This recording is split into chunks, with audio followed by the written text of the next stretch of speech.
Hello दोस्तों, स्वागत है आप सभी का स्टडी राइज यूट्यूब चैनल पर। स्टडी राइज यूट्यूब चैनल पर सोशोलॉजी, पॉलिटिकल साइंस, इकोनॉमिक्स और हिंदी साहित्य के प्रैक्टिस सेट करवाए जा रहे हैं, जो कि आपके आने वाले एग्जाम जैसे TGT, PGT, GIC, LT grade, KVS, net, JRF आदि एग्जाम्स के लिए काफ़ी हेल्पफुल रहेंगे। तो चलिए फिर शुरू करते हैं आज का वीडियो। आज का क्वेश्चन है क्वेश्चन नंबर 106। छायावाद शब्द का सर्वप्रथम प्रयोग किस आलोचक ने किया था? तो ऑप्शन में है मुकुटधर पांडेय, आचार्य रामचंद्र शुक्ल, हजारी प्रसाद द्विवेदी और डी है नामवर सिंह। तो जो छायावाद शब्द का सर्वप्रथम प्रयोग किस आलोचक ने किया था? तो वो किया था मुकुटधर पांडेय जी ने। किसने किया था? मुकुटधर पांडेय जी ने। देखो, छायावाद शब्द का सर्वप्रथम प्रयोग मुकुटधर पांडेय जी ने किया था। और क्या है इसका एक बहुत ही इंपॉर्टेंट है कि मुकुटधर जो पांडेय जी हैं उनकी एक पहली जो प्रकाशित कविता है जिसे छायावादी कविता माना गया है वो है कुकरी के प्रति। क्या है? कुकरी के प्रति। ये क्वेश्चन भी बहुत पूछा जाता है कि मुकुटधर पांडे की जो सरस्वती नामक जो पत्रिका थी उसमें प्रकाशित एक कविता है, कौन सी? कुकरी के प्रति को क्या कहा जाता है? प्रथम छायावादी कविता माना गया है। ठीक है, तो ये भी इसी के साथ यहीं पे लर्न कर लीजिएगा। तो इसका जो राइट आंसर होगा वो होगा option number A, Mukutdhar Pandey. Next है क्वेश्चन नंबर 107। छायावाद शब्द का प्रयोग सबसे पहले किया था? तो ऑप्शन में रामविलास शर्मा, मुकुटधर पांडेय, नामवर सिंह और जयशंकर प्रसाद। तो राइट आंसर आपको पता ही है क्या होगा? मुकुटधर पांडे, यानी कि बी ऑप्शन इसका राइट आंसर होगा। नेक्स्ट है क्वेश्चन नंबर 108। उद्धृत काव्य पंक्तियों को उनकी रचनाकार के साथ सुमेलित कीजिए। तो ये जो पंक्तियां हैं उनको उनकी रचनाकार के साथ सुमेलित हमें करना है। तो देखो, इसमें है ए, विपुल मणि रत्नों का छवि जाल। तो ये जो काव्य पंक्ति है वो किसकी है? ये है पंत जी की। किसकी है? पंत जी की। तो ए का थर्ड हो जाएगा। और बी है इसमें जीवन का लेकर नव विचार। तो जीवन का लेकर नव विचार जो ये काव्य पंक्ति है वो है जयशंकर प्रसाद जी की। किसकी? जयशंकर प्रसाद जी की। तो बी का फर्स्ट हो जाएगा। अच्छा, सी है इसमें सुमन हृदय में सेज बिछाते। तो ये जो है वो है महादेवी वर्मा जी की। किसकी है काव्य पंक्ति? सुमन हृदय में सेज बिछाते, ये है महादेवी वर्मा जी की। तो सी का 4 हो जाएगा। और डी है सुनता बसंत में उपवन में कलि कुंजित पिक। तो ये है निराला जी के। तो इसका डी का 2 हो जाएगा। तो आप लोग मिलान कर लीजिएगा। इसमें ए का 3 हो जाएगा, बी का 1 हो जाएगा और सी का 4 हो जाएगा। तो ये जो फर्स्ट ही ऑप्शन है ए, वही क्या होगा? राइट आंसर होगा। नेक्स्ट है क्वेश्चन नंबर 110। परमात्मा की छाया आत्मा में और आत्मा की छाया परमात्मा में पड़ने पर छायावाद की सृष्टि होती है। यह कथन किसका है? तो ये हमें जो कथन है वो बताना है किसका है। तो ऑप्शन में है डॉक्टर नगेंद्र, डॉक्टर रामविलास शर्मा, आचार्य रामचंद्र शुक्ल और डॉक्टर राम कुमार वर्मा। तो इसका जो राइट आंसर होगा कि परमात्मा की छाया आत्मा में और आत्मा की छाया परमात्मा में पड़ने पर छायावाद की सृष्टि होती है। ये कहा है किसने? डॉक्टर राम कुमार वर्मा जी ने। किसने कहा है? डॉक्टर राम कुमार वर्मा जी ने। यानी कि डी ऑप्शन इसका राइट आंसर होगा। नेक्स्ट है क्वेश्चन नंबर 111। आचार्य रामचंद्र शुक्ल के अनुसार छायावाद में प्राप्त होने वाली प्रतीक शैली पर किस साहित्य का प्रभाव है? तो हमें जो प्रतीक शैली है उस पर किसका प्रभाव है वो हमें बताना है। और किसके अकॉर्डिंग बताना है? आचार्य रामचंद्र शुक्ल के अनुसार बताना है। तो देखो, इसमें ऑप्शन में है अंग्रेजी, फ्रांसीसी, बंगला, फारसी। तो इसका जो राइट आंसर होगा कि आचार्य रामचंद्र शुक्ल के अनुसार छायावाद में प्राप्त होने वाली प्रतीक शैली पर जो साहित्य का प्रभाव है वो है फ्रांसीसी प्रभाव है। कौन सा है? फ्रांसीसी प्रभाव है, यानी कि बी ऑप्शन इसका राइट आंसर होगा। आचार्य रामचंद्र शुक्ल के अनुसार छायावाद में प्राप्त होने वाली प्रतीक शैली पर फ्रांसीसी साहित्य का प्रभाव है। प्रतीकवाद का उदय जो हुआ था वो सबसे पहले फ्रांस में हुआ था। तो आप लोग ये लर्न करके रखिएगा, ये क्वेश्चन काफी पूछा जाता है। अच्छा, नेक्स्ट है क्वेश्चन नंबर 112। छायावाद बड़ी सहृदयता के साथ प्रभाव साम्य पर ही विशेष लक्ष्य रखकर चला है। तो छायावाद के संबंध में यह कथन किसका है? तो ये कथन फिर से हमें बताना है। तो इसमें ऑप्शन में है आचार्य रामचंद्र शुक्ल, आचार्य नंद दुलारे वाजपेयी, आचार्य हजारी प्रसाद द्विवेदी या फिर डॉक्टर शांति प्रिय द्विवेदी। तो इसका जो राइट आंसर होगा कि छायावाद बड़ी सहृदयता के साथ प्रभाव साम्य पर ही विशेष लक्ष्य रखकर चला है। तो ये कहा है किसने? आचार्य रामचंद्र शुक्ल जी ने। किसने कहा है? आचार्य रामचंद्र शुक्ल जी ने। तो ए ऑप्शन इसका राइट आंसर होगा। आचार्य रामचंद्र शुक्ल ने अपनी जो हिंदी का जो इतिहास है, ठीक है, 1929 में उसमें कहा है कि छायावाद बड़ी सहृदयता के साथ प्रभाव साम्य पर ही विशेष लक्ष्य रखकर चला है। तो ए ऑप्शन इसका राइट आंसर होगा। नेक्स्ट है क्वेश्चन नंबर 113। छायावादी युग का प्रवर्तक किसे कहा जाता है? तो किसे कहा जाता है? प्रवर्तक की बात कही गई है। तो ऑप्शन में है जयशंकर प्रसाद, सुमित्रा नंदन पंत, महादेवी वर्मा, सूर्यकांत त्रिपाठी, निराला। तो इसका जो राइट आंसर होगा कि छायावादी युग का प्रवर्तक किसे कहा जाता है? तो वो कौन है? जयशंकर प्रसाद जी। कौन है? जयशंकर प्रसाद जी हैं। तो ए ऑप्शन इसका राइट आंसर होगा। नेक्स्ट है क्वेश्चन नंबर 114। छायावाद की पहली रचना मानी जाती है। तो छायावाद की पहली रचना कौन सी है ये हमें बताना है। तो ऑप्शन में है पल्लव, लहर, कामायनी, झरना। तो इसका जो राइट आंसर होगा कि छायावाद की पहली रचना मानी जाती है तो वो है झरना। कौन सी है? झरना। तो डी ऑप्शन इसका राइट आंसर होगा। और ये किसने लिखी है? तो किसने लिखी है ये झरना? तो वो है डॉक्टर जयशंकर प्रसाद जी की है। नेक्स्ट है क्वेश्चन नंबर 115। इन कवियों को आरोही कालक्रम में व्यवस्थित करें। तो कालक्रम हमें व्यवस्थित करना है इनका कि कौन पहले हुआ था कौन बाद में। तो देखते हैं इसमें। ए है इसमें पंत, प्रसाद, निराला, महादेवी। अच्छा, तो इसमें सबसे पहले कौन से आए थे? तो हम वैसे बता देते। इसमें देखो सबसे पहले आए थे प्रसाद जी। कौन आए थे? जयशंकर प्रसाद। तो इनका जो टाइम पीरियड है वो है 1889 से 1937। ठीक है, 1889 में इनका बर्थ हुआ था और 1937 में इनकी मृत्यु हुई थी। तो सबसे पहले जो कवि हैं इसमें, इसके अकॉर्डिंग, क्वेश्चन के अकॉर्डिंग, तो वो हैं प्रसाद जी। फिर है उसके बाद है निराला जी। निराला जी का बर्थ हुआ था 1896 में। कब हुआ था? 1896 में। और इनकी मृत्यु हुई थी 1961 में। तो सेकंड नंबर पे हो गए निराला जी।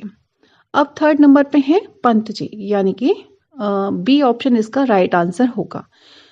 पंत जी हुए थे 1900 में और इनकी मृत्यु हुई थी 1977 में। और जो फोर्थ हैं वो महादेवी वर्मा जी हैं। तो उनका जो बर्थ हुआ था वो 1907 में हुआ था, 1907 में हुआ था, और जबकि मृत्यु हुई थी 1987 में, 1987 में इनकी मृत्यु हुई थी। ठीक है, तो इसके अकॉर्डिंग इन कवियों का आरोही कालक्रम जो होगा वो होगा ऑप्शन नंबर बी। सबसे पहले प्रसाद, फिर निराला जी, फिर पंत जी, फिर उसके बाद महादेवी वर्मा जी। तो बी ऑप्शन राइट आंसर होगा। नेक्स्ट है क्वेश्चन नंबर 116। आधुनिक काल की किस काव्य धारा में रहस्यवाद की भावना पाई जाती है? तो कौन सा काल है जिसमें रहस्यवाद की भावना पाई जाती है? तो ऑप्शन में है द्विवेदी युग, छायावाद, प्रगतिवाद या प्रयोगवाद। तो राइट आंसर क्या होगा कि आधुनिक काल की किस काव्य धारा में रहस्यवाद की भावना पाई जाती है? तो वो पाई जाती है छायावाद युग में। किसमें पाई जाती है? छायावाद युग में। तो बी ऑप्शन इसका राइट आंसर होगा। आधुनिक काल की छायावाद काव्यधारा में रहस्यवाद की भावना पाई जाती है। छायावाद दो अर्थों में प्रयुक्त किया गया है। एक तो रहस्यवाद के अर्थ में है और शैली विशेष या पद्धति विशेष के रूप में व्यापक अर्थ में है। ठीक है, तो राइट आंसर क्या होगा? Option number B. नेक्स्ट है क्वेश्चन नंबर 117। छायावाद की निम्नलिखित विशेषताएं हो सकती हैं। तो जो विशेषताएं हो सकती हैं वो हमें इसमें विकल्प चूज करना है। तो ऑप्शन में है विशेषण विपर्यय, स्वच्छंद भावावेश, मूर्ति विधान और इतिवृत्तात्मकता। तो इसका जो राइट आंसर होगा कि छायावाद की निम्नलिखित विशेषताएं हो सकती हैं।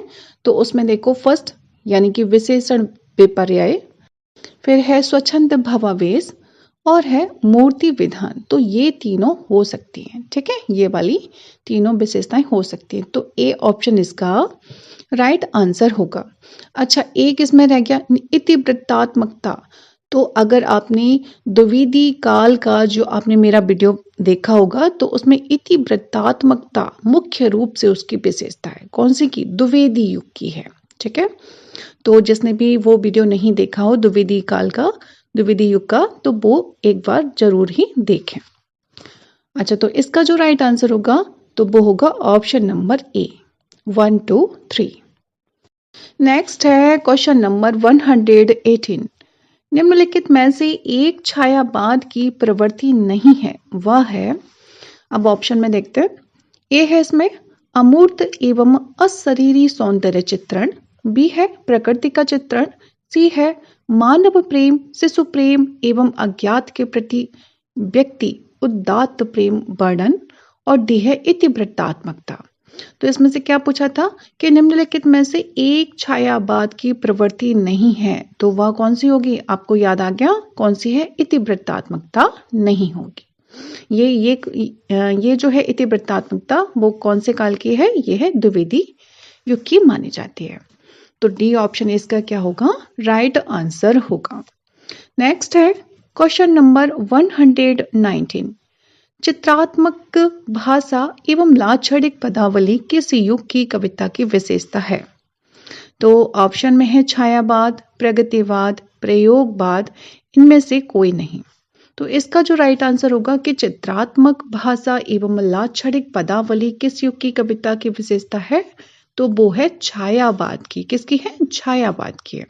यानी कि ए ऑप्शन इसका राइट आंसर होगा।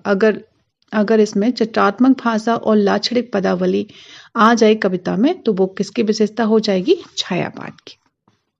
नेक्स्ट है क्वेश्चन नंबर 120। छायावाद में वक्रता का वैभव मिलता है। प्रसाद के काव्य में निम्नलिखित में से किसका उत्कर्ष मिलता है? तो किसका मिलता है प्रसाद जी के काव्य में? देखते हैं इसमें। ऑप्शन में है विदग्धता, अभिव्यंजना, चारुता, चमत्कार। तो छायावाद में वक्रता का वैभव मिलता है और प्रसाद के काव्य में उत्कर्ष होता है। तो वो किसका उत्कर्ष मिलता है? अभिव्यंजना का उत्कर्ष मिलता है। किसका उत्कर्ष मिलता है? अभिव्यंजना का। तो बी ऑप्शन इसका राइट आंसर होगा। अभिव्यंजना की दृष्टि से जयशंकर प्रसाद के काव्य की गरिमा अपरिमित है। किसकी? जयशंकर प्रसाद जी की। अभिव्यंजना की दृष्टि से जयशंकर प्रसाद के काव्य की गरिमा कैसी है? सबसे अलग है, अपरिमित है। वस्तु का मार्मिक एवं पूर्ण अंतः साक्षात्कार तभी संभव होता है जब अभिव्यंजना के सूक्ष्म प्रसाधनों का प्रयोग कौशल पूर्ण रूप से हो सके। ओके, तो इसका जो राइट आंसर होगा वो होगा ऑप्शन नंबर बी। नेक्स्ट है क्वेश्चन नंबर 121। आधुनिक काल के तीसरे उत्थान की प्रमुख साहित्यिक प्रवृत्ति है, तो वो कौन सी है? ऑप्शन में है प्रगतिवाद, प्रयोगवाद, हालावाद, छायावाद। तो आधुनिक काल के तीसरे उत्थान की प्रमुख साहित्यिक प्रवृत्ति कौन सी है? तो वो है छायावाद। कौन सी है? छायावाद। तो डी ऑप्शन इसका राइट आंसर होगा। आचार्य रामचंद्र शुक्ल ने आधुनिक काल को 2 खंडों में विभाजित किया है, एक तो गद्य खंड और दूसरा है काव्य खंड। तो दोनों खंडों को 2-2 प्रकरणों में बांटा गया है। गद्य के पहले प्रकरण में क्या आता है? ब्रजभाषा गद्य। कौन सा आता है? ब्रजभाषा गद्य। और खड़ी बोली गद्य। ठीक है, गद्य का विवेचन तथा दूसरे प्रकरण में क्या आता है कि गद्य साहित्य का आविर्भाव विश्लेषित किया गया है। और क्या काव्य खंड की जब बात की जाती है तो इसमें भी 2 प्रकरण हैं, एक तो पुरानी काव्य धारा है और एक नई काव्य धारा है। तो नई जब काव्य धारा के बारे में बात की जाती है तो इसके 3 उत्थान हैं। कौन से हैं? 3 उत्थान हैं। कौन से? प्रथम, द्वितीय और तृतीय। तो काव्य खंड के दूसरे प्रकरण के तृतीय उत्थान को काव्य में छायावाद के नाम से अभिहित किया गया है। ये बहुत ही समझने वाली बात है, तो ये आप लोग बुक से भी पढ़ लीजिएगा, अच्छे से समझ लीजिएगा इसे। ठीक है, तो इसे क्या कहा जाता है? छायावाद कहा जाता है। आधुनिक काल के तीसरे उत्थान की प्रमुख साहित्यिक प्रवृत्ति कौन सी हो जाएगी? तो वो हो जाएगी छायावाद। तो डी ऑप्शन राइट आंसर होगा। नेक्स्ट है क्वेश्चन नंबर 122। जयशंकर प्रसाद की कामायनी की भाषा है। अब कामायनी जो है पुस्तक, जो ग्रंथ है, उसकी भाषा हमें बतानी है कि कौन सी भाषा में है कामायनी। तो सुदक्खड़ी है, अवधी है, ब्रज भाषा या खड़ी बोली है। तो इसका राइट आंसर होगा कि जयशंकर प्रसाद की जो कामायनी की भाषा है वो है खड़ी बोली। क्या है? खड़ी बोली। तो डी ऑप्शन इसका राइट आंसर होगा। जयशंकर प्रसाद की कामायनी की भाषा खड़ी बोली है और खड़ी बोली का यह अद्वितीय महाकाव्य यानी मनु और श्रद्धा को आधार बनाकर रचित मानवता को विजयनी बनाने का संदेश देता है। यानी कि इसके ये जो महाकाव्य है कामायनी, उसमें कौन है? मतलब इसका जो मुख्य पात्र जो है वो कौन है? इसमें मनु और श्रद्धा। क्या है? मनु और श्रद्धा। इसको बनाया गया है। तो ये भी क्वेश्चन पूछ लिया जाता है कि जयशंकर प्रसाद की कामायनी का कौन सा मुख्य पात्र है। ठीक है, तो उसमें दिया होगा तो वो आपको वहां पे मनु और श्रद्धा को सही करना होगा। अगर एक दिया हो तो एक, अगर दोनों दिए हुए हैं तो दोनों को ही सही करना होगा। नेक्स्ट है क्वेश्चन नंबर 123। महाकाव्य कामायनी में निहित दर्शन है। अब क्या पूछा है कि महाकाव्य जो कामायनी है, जो ग्रंथ है, उसमें निहित दर्शन है। अब किसका दर्शन है उसमें? वेदांत दर्शन है, चार्वाक दर्शन है, अरविंद दर्शन है या फिर प्रत्यभिज्ञा दर्शन है। तो इसका जो राइट आंसर होगा तो वो क्या होगा? प्रत्यभिज्ञा दर्शन है। महाकाव्य कामायनी में निहित दर्शन है, वो क्या है? प्रत्यभिज्ञा दर्शन है। तो इसका डी ऑप्शन राइट आंसर होगा। नेक्स्ट है क्वेश्चन नंबर 124। श्रद्धा नामक पात्र किस महाकाव्य में है? अब देखो क्वेश्चन आ गया, श्रद्धा नामक पात्र किस महाकाव्य में है? तो आपको पता ही है कौन से में है? कामायनी में है, साकेत में है, प्रिया प्रवास में या गोदान में है। तो किसका पात्र है? तो ये है कामायनी का पात्र। श्रद्धा किसकी पात्र है? तो कामायनी की। तो ए ऑप्शन इसका राइट आंसर होगा। अच्छा, अब देखो क्वेश्चन नंबर 125। कामायनी के प्रमुख पात्र हैं। अब इसमें पूछा है कामायनी के कौन से प्रमुख पात्र हैं? तो राम है, कृष्ण है, रतन सेन है या मनु। तो यहाँ पे कौन होगा? मनु होगा। यानी कि डी ऑप्शन इसका राइट आंसर होगा। कामायनी के प्रमुख पात्र कौन है? मनु। तो मनु और श्रद्धा कामायनी का दोनों ही लाइन कर लीजिए, बहुत ईजी है, कोई दिक्कत नहीं इसमें। अच्छा, नेक्स्ट है क्वेश्चन नंबर 127। कामायनी में कुल कितने सर्ग हैं? अब कामायनी के हमें क्या बताना है? सर्ग बताना है कि कितने सर्ग हैं इसमें। तो 8 हैं, 12 हैं, 10 हैं या 15 हैं। तो कामायनी के कुल सर्ग हैं वो हैं 15 सर्ग हैं। कितने सर्ग हैं? 15 सर्ग हैं इसके। तो डी ऑप्शन इसका राइट आंसर होगा। अच्छा, 15 में कौन कौन से हैं? देखो, कामायनी महाकाव्य को जो सर्गों में विभाजित किया गया है वो 15 सर्गों में विभाजित किया गया है। जैसे इसमें है चिंता है, आशा, श्रद्धा, काम, वासना, लज्जा, कर्म, ईर्ष्या, इड़ा, है ना। तो ये क्या है? ये सभी कामायनी के सर्ग हैं। तो इसका डी ऑप्शन राइट आंसर होगा। तो फ्रेंड्स, आज के लिए बस इतना ही। मिलते हैं नेक्स्ट वीडियो में। तब तक पढ़ते रहिए और अपने लक्ष्य की तरफ आगे बढ़ते रहिए। Thanks for watching my video.